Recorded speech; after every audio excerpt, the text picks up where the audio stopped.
Boxo conduisait son vélo sur les collines. La journée semblait normale, jusqu'à ce qu'il aperçoive un camion devant lui avec un distributeur automatique. Il a vu les sangles qui retenaient le distributeur se déchirer. Il a appuyé sur l'accélérateur pour maintenir le distributeur en place et a oublié le virage. En conséquence, il a dévalé la colline en s'accrochant au distributeur. Il se réveille et voit un lac devant lui. Il se dit qu'il a de la chance d'avoir survécu et essaie de se lever. Mais son corps ne bouge pas. Il essaie de crier à l'aide, mais les seuls mots qui sortent sont « hello d'air ». Il se rend compte que c'est sa voix et essaie de dire d'autres mots. Mais tout ce qu'il dit, ce sont des messages préenregistrés de distributeurs automatiques. Il devient de plus en plus confus, mais il regarde vers le bas et voit son reflet. Il a été transformé en distributeur automatique. Il pense qu'il s'agit d'une blague. Mais après avoir regardé à nouveau son reflet, il commence à faire l'éloge de sa nouvelle image. Non seulement cela, mais il fait également l'éloge de ses propres prix. Jusqu'à ce qu'il se rende compte que renaître en tant que distributeur automatique est la pire chose qui soit. Ou peut-être pas, je veux dire qu'il est redevenu la chose qu'il aimait le plus. Il teste tous ses messages enregistrés et se rend compte qu'il ne peut parler à personne. Mais il commence à entrer dans son mode de jeu de rôle. Que peut-il faire d'autre en tant que distributeur automatique? Il ferme les yeux et se concentre. Jusqu'à ce qu'il voit un message apparaître dans sa tête. Pour l'instant, il ne vend que de l'eau minérale froide et de la soupe de maïs chaude. Il entend alors une voix qui lui dit qu'il pourrait vendre plus de choses si elle dépensait des points. Ces points sont convertis en argent. Il peut les utiliser pour s'approvisionner, obtenir de nouveaux produits et de nouvelles fonctions. Il décide de vérifier ses autres fonctions et les articles qu'il pourrait vendre. Il parcourt la liste des articles et décide de dépenser 10 points pour obtenir du thé au lait froid. Soudain, une rangée de bouteilles d'eau se transforme comme par magie en thé au lait. Il poursuit ses recherches et découvre qu'il peut les vendre pour 100 yens, qui seront convertis en 1 point. En poursuivant ses recherches, il découvre qu'il n'a pas besoin d'électricité pour fonctionner, car il convertit 1 point en 1 heure d'énergie. Cela signifie qu'il doit gagner 2400 yens par jour, juste pour rester en vie. Il n'a dépensé que 10 points pour obtenir le thé au lait, il lui reste donc 990 points. Mais il sait qu'il ne peut pas dépenser ces points au hasard, car il mourra si personne ne lui achète quoi que ce soit. Ce qui est déjà assez difficile, car il est au milieu de nulle part. Soudain, il aperçoit un mouvement dans l'eau.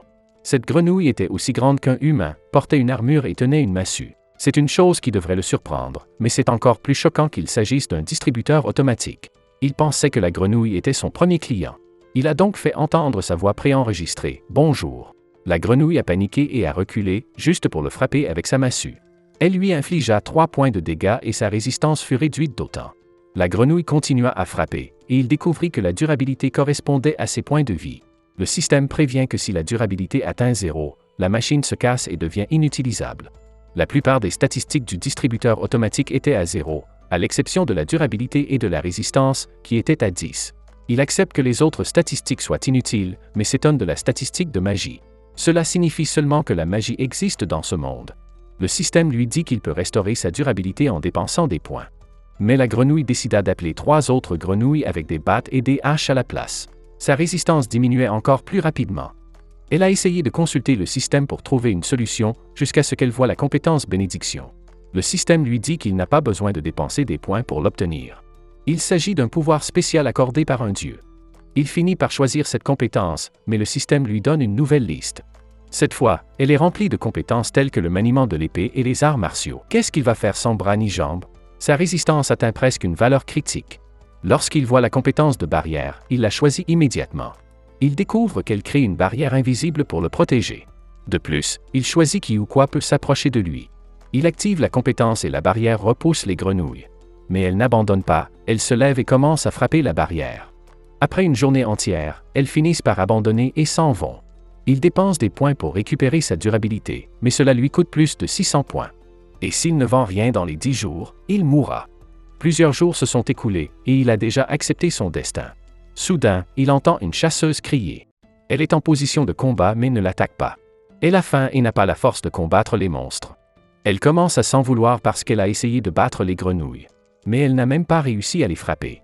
De plus, les grenouilles lui ont même volé son repas. Soudain, elle remarque Boxo. Elle est confuse et pense qu'il s'agit d'un monument. Après tout, c'est le seul distributeur automatique de ce monde. Elle est impressionnée de voir que des boissons sont distribuées. Boxo utilise alors son message enregistré pour lui souhaiter la bienvenue et lui dire d'insérer des pièces de monnaie. La jeune fille est confuse, elle en conclut facilement que les pièces sont de l'argent, c'est un génie. Mais elle s'interroge sur le coût des pièces, pièces de cuivre, d'argent ou même d'or.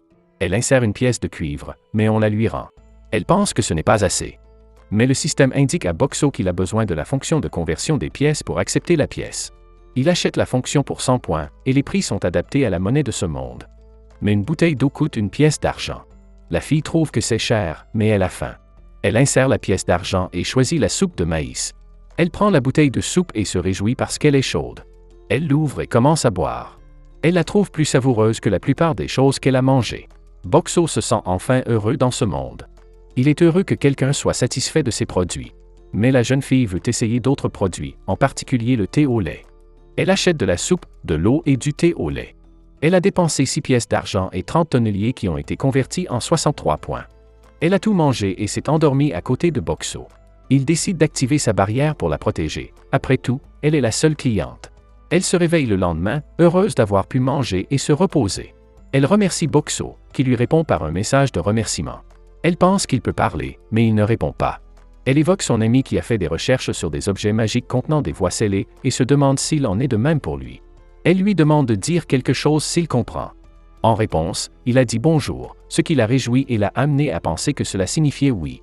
Elle se présente ainsi que l'ami et lui suggère d'utiliser un autre mot pour dire non. Il répond dommage.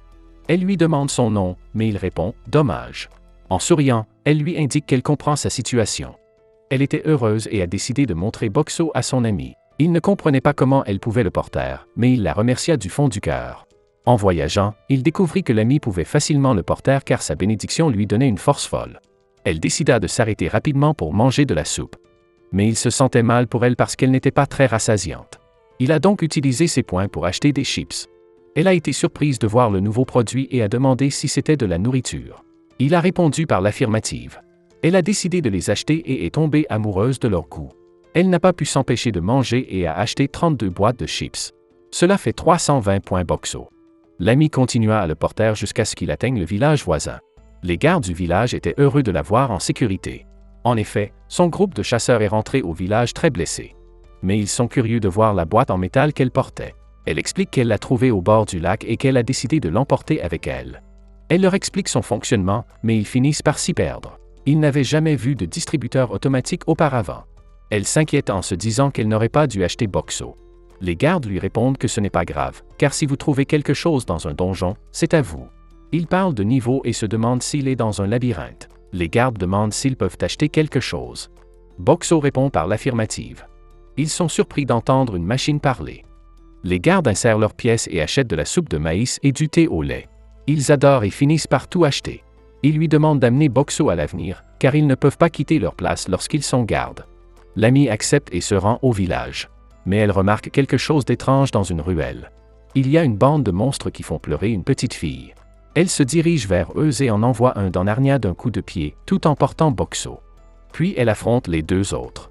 Ils finissent par être des chats effrayés et s'enfuient. L'ami s'occupe de la petite fille et retourne chez elle. Son ami lui saute immédiatement dessus et la serre dans ses bras. Elle remarque Boxo et demande ce que c'est. L'ami lui explique tout et place Boxo à l'extérieur pour que les gens puissent acheter des choses. Boxo découvre alors qu'il se trouve dans un donjon et que l'ami doit payer un cercle de téléportation pour retourner à la surface. Mais elle ne peut pas l'utiliser, car elle a utilisé son argent pour lui.